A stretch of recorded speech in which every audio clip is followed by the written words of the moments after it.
저희 결혼한 지 12년 차 된 정유경입니다. 12년 차 부부 김백석입니다. 네, 네. 일주일에 몇 마디나 하세요? 뭐 한 10마디 하나? 열 마디? 10마디면 어떤 말이 들어가요? 10마디면 어떤 말이 들어가요? 거의 아이 관련된 얘기. 아이가 몸도 아픈데다가 언어적으로도 좀 많이 느렸었어요. 그래서 이제 좀 치료를 많이 받고 있었던 상황이었는데 저희가 좀 좋은 모습을 아이한테 보여줘야 되지 않겠냐 이런 얘기를 예전에도 한번 했었던 적이 있었는데 그때도 딱히 대답을 하거나 뭔가 말을 하거나 하진 않았어요. 네, 그러니까 너무 답답한 거죠, 제 입장이. 신혼 때는 막 화도 내보고 막 좀 알아달라고 호소도 해보고 그랬대도 잘 안 되더라고요. 그러다가 이제 지금 12년 이렇게 왔는데 한 번은 제가 말을 하지 말아보자. 얼마나 얘기를 안 하나 말을 하지 말아보자. 그래가지고 제가 말을 아예 안 하고 안방에 들어가 있던 적이 있었어요.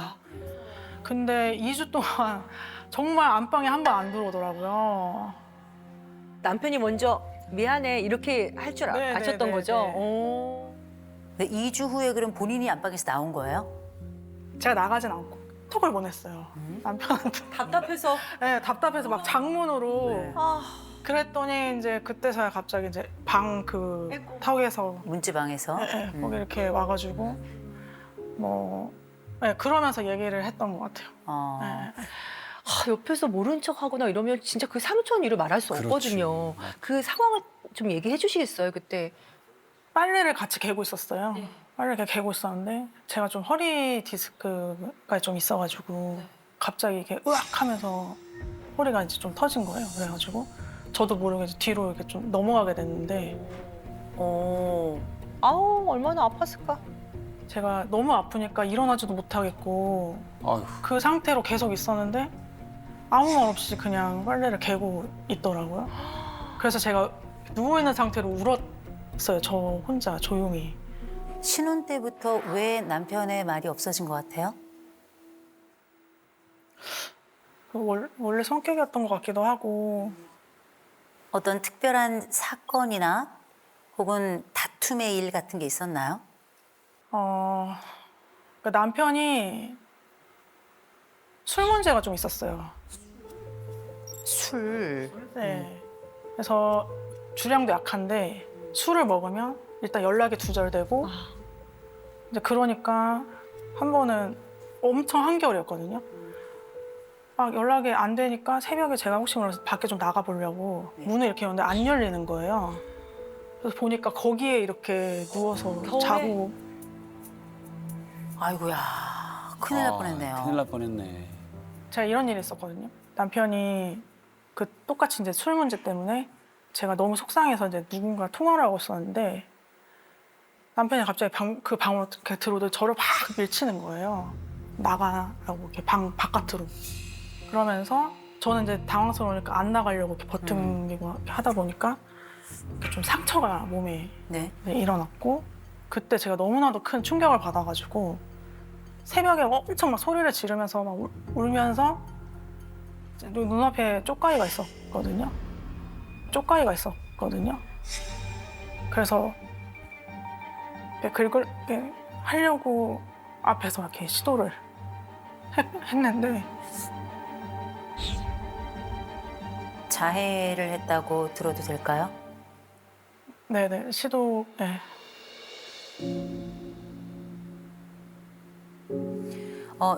그렇게 자해 혹은 자살 시도를 할 때마다 남편이 알았나요, 몰랐나요? 몰랐어요. 몰랐어요? 네. 나중에 얘기했나요, 안 했나요? 안 한 게 더 많아요. 안 한 게 더 많아요? 네. 얘기했을 때 남편 반응은 어땠어요? 무반응이었어요. 무반응이었어요? 남편은 말입니다.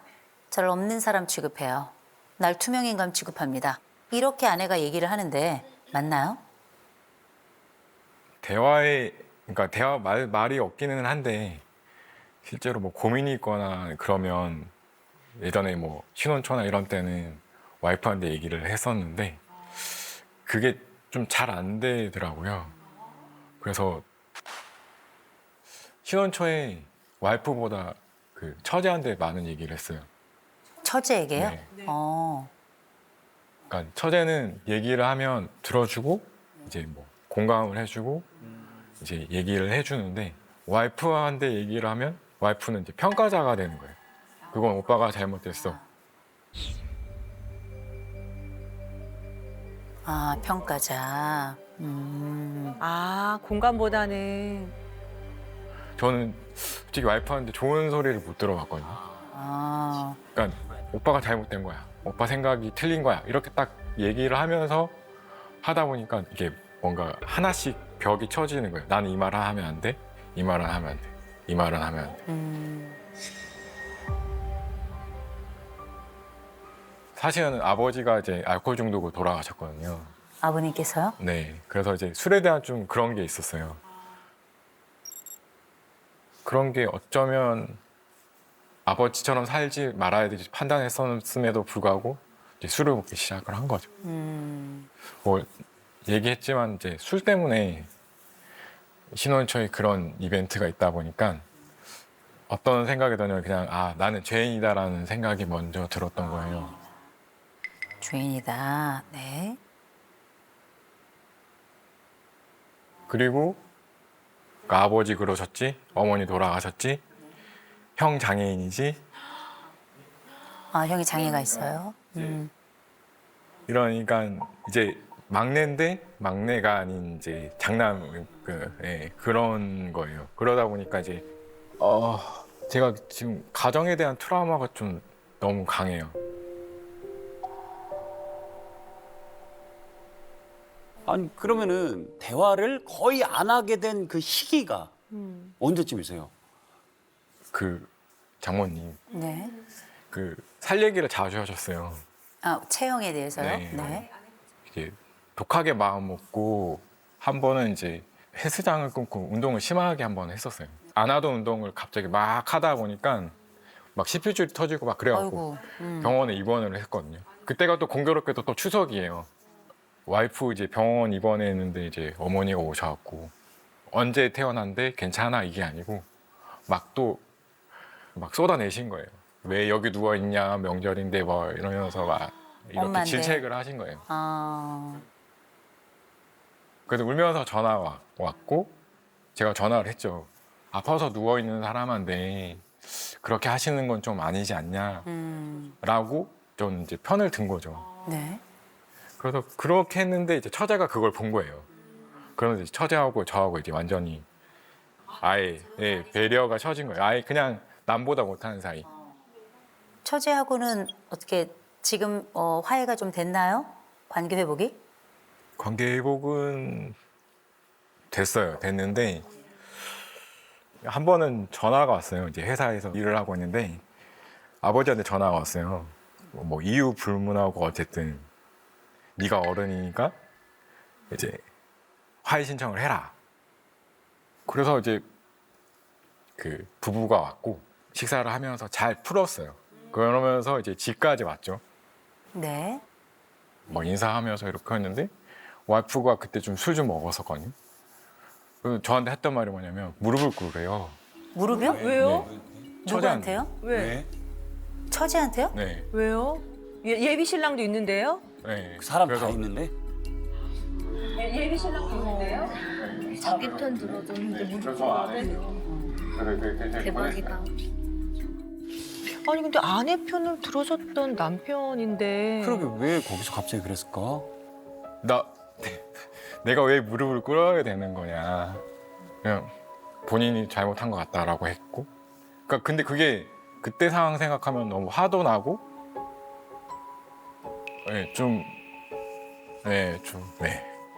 그랬어. 아내가 평가자다. 이렇게 말씀을 주셨는데 그 얘기는 아내하고 대화하기 힘들다. 아, 대화가 사실은 좀 싫다까지도 갈 수 있을까요? 싫다라기보다는 최근에 이제 가장 힘들었던 게 뭐냐면, 그러니까 어머니가 돌아가셨을 때, 그러니까 5월에 갑자기 쓰러지셔갖고 네. 추석날에 이제 외출을 끊어서 이제 나온 거죠. 근데 이제 엄마가 이제 그때 했던 말이 뭐냐면 이제 저녁은 먹고 가라. 저녁 먹고 네, 가라. 근데 그때 이제 아내 와이프 눈치를 봤죠. 근데 이제 올라가긴 가야 될 것 같고 그래서 이제 그거를 이제 뿌리치고 올라왔어요. 올라왔고 그날따라 비가 엄청 오는 거예요. 그냥 날씨가 안 좋나 보다 했는데 그 다음날 어머니가 돌아가신 거예요. 그러니까 뭐라고 얘기도 못 하겠는 거예요. 그냥 뭐 와이프한테 이제 얘기를 했어요. 엄마가 사실은 마지막에 저녁 먹고 갔으면 좋겠다 이런 식으로 얘기를 했다라고 하니까 근데 이제 저는 원했던 말이 그래 조금 더 있었으면 좋았을 텐데 마지막에 좀 그렇게 돼서 본인도 힘들다 이런 식의 얘기를 듣기를 원했던 것 같은데 이제 와이프 첫 마디가 그거였어요. 어머니가 그렇게 될 줄 알았어? 아. 딱 그 말 듣는 순간 다음 대화를 안 했어요. 그럼 거기서부터 이제 저는 벽을 또 치고 나오는 거예요. 그러니까 이제 아예 그렇게 되는 거예요. 사실 남편의 이야기를 쭉 들으면서 장모님의 이야기를 지금 처음 들은 거거든요. 어머니도 참 말 전달하시는 방식이 그렇게 쉽지는 않으셨던 분인 것 같기는 해요. 제가 우울증은 사실 청소년기 때부터 있었던 것 같아요. 남편을 만나기 전에 우울증 진단을 한번 받았던 적이 있었고요. 그래서 자살 시도도 한번 했었고,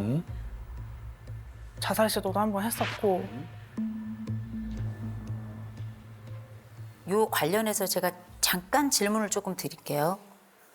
청소년기에 우울증이 있었다고 얘기했죠? 네.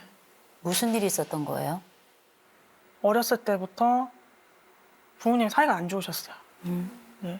아버지가 이렇게 좀 사고 치시는 것도 제가 많이 봤고, 그리고 어머니가 내면적으로 많이 힘드신 것들을 저한테 다 쏟아내셨어요.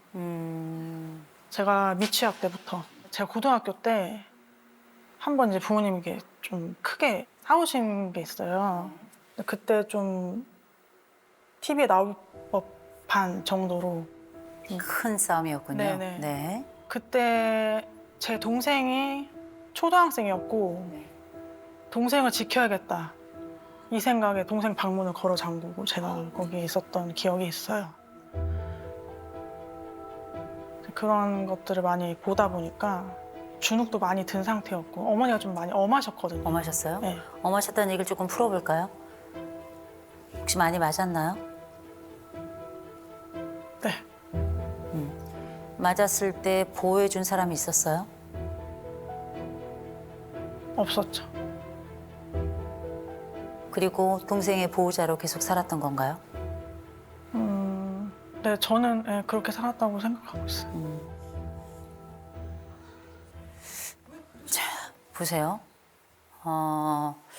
이 집에 참 별일 다 있었죠. 굉장히 굵직굵직한 사건들이 지금 연이어서 있었는데 저는 참 이 집이 신기해요. 정말 신기해요. 제가 볼 때는 벌써 이혼을 하고도 한 5번 했어야 돼요. 진짜. 얘기를 안 하죠. 왜 이혼을 안 하고 계속 결혼 관계를 유지해요? 와이프가 이제 싸우면 하는 말이 그거였거든요. 왜 나랑 살아? 뭐 말씀하신 것처럼. 근데 제가 관심을 표현 안 하는 거지 아직까지는 와이프를 좋아하거든요. 저는 예전에도 그렇고 지금도 그렇고 애 중심, 그러니까 애 때문에 사는 게 아니고 와이프하고 저 관계만으로서 삶을 살고 그거를 이제 애한테도 보여주고 싶거든요. 보여주고 싶고. 네. 사랑하시네 아내를. 그러니까. 근데 그걸 참느라고 막 꾹꾹 참고 말 안 한 거야. 그 세월이 지금 12년이에요. 그 세월이.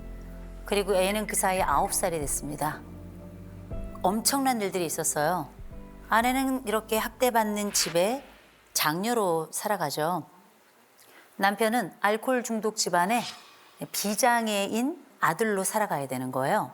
이 부부는 결혼하기 전에 뭐 했냐면 서로 어떻게 성장했는지 다 서로 얘기했어요. 그죠? 그래서 알아. 서로 불쌍하다는 걸. 왜냐면 나도 그렇게 컸거든. 종류가 좀 다를 뿐이야. 너도 지옥에서 컸니? 나도 지옥에서 컸어. 우리 다 지옥의 생존자잖아.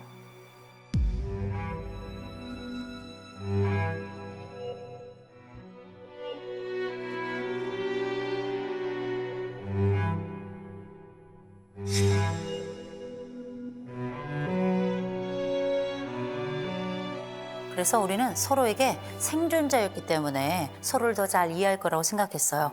그런데 딱 결혼했더니 냉골지옥이 시작됐어요. 근데 그 가운데 딱 하나 꽃이 피었어. 아이라는 꽃이 피었어요. 저희가 이제 부부만족도 검사라는 걸 이제 하는데 긍정적 일치도가 하나도 없어요. 거의 다 0점입니다. 서로 간의 긍정적 합치도가 이렇게까지 낮은 커플은 사실 좀 드물거든요. 그래서 제가 이 집을 기적이라고 부르는 거예요. 아니 뭐 사실은 이 부부는 살 이유가 오히려 별로 없는 집이에요. 딱 하나가 있더라고요. 애가 있더라고요. 애가 있더라고요. 여기 지금 유일하게 올라가 있는 이 두 가지 항목 있죠? 이 두 가지 항목이 다 아이와 관련된 거예요. 우리가 지금 이 지표에 나오지 않는 또 다른 지표가 있어요. 양육에 대한 자신감이 두 분이 굉장히 높아요. 다른 건 모르겠지만 우리가 애 하나만큼은 정말 자신 있게 키울 그런 힘이 있어. 이렇게 두 분이 다 각자 답변을 했는데 공통으로 이 부분에 합의점이 있더라고요. 이건 대단한 일이에요. 왜냐? 두 분들은 사랑받지 못하고 심지어 책임 속에 살아갔어야 했던 우리가 흔히 말하는 성인 아이의 전형이에요. 각자가 다.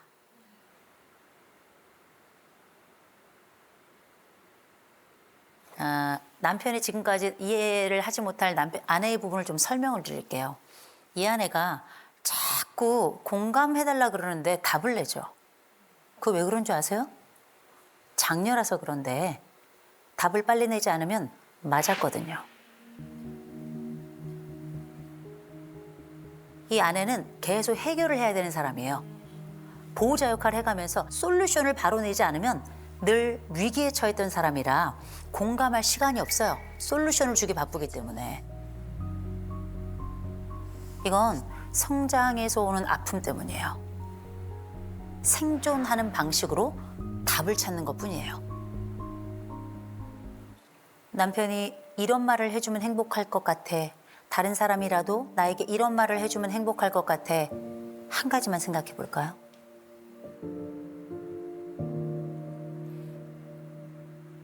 너가 있어서 내가 행복해. 당신이 있어서 나 참 행복해. 네. 자기가 있어서 나 참 행복해. 이런 말 하면 행복해질 것 같아요? 네. 남편도 듣고 싶은 얘기 있죠. 나에겐 이런 말을 좀 해줘 라고 하는 거 하나, 제일 먼저 하나부터 시작하죠. 집에 들어왔을 때 아내가 무슨 얘기 해줬으면 좋겠어요? 오늘 하루도 고생했어. 여보 오늘 하루 고생했어. 이게 대화의 공식이에요.